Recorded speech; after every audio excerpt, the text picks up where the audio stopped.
আমি এইটুকু জানতে পেরে খুব খুশি হয়েছি। ত্রিপুরা রাজ্যে পজিটিভ বার্তা বলে একটি নতুন মিডিয়ার আত্মপ্রকাশ ঘটতে চলেছে। আমি আশা করব সমাজের প্রত্যন্ত এলাকা থেকে নিয়ে যে কোনো অবহেলিত, লাঞ্ছিত, নিপীড়িত সবার আওয়াজ যেন এই পজিটিভ বার্তার মাধ্যমে ত্রিপুরা রাজ্যে ছড়িয়ে পড়ে এবং প্রতিবাদের কণ্ঠস্বর যাতে এই পজিটিভ বার্তার মাধ্যমে প্রতিস্ফলিত হয়।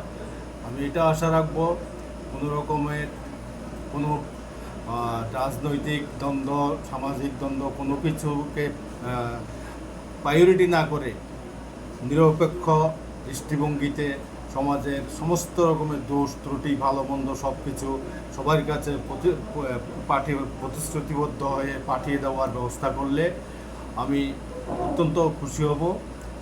এই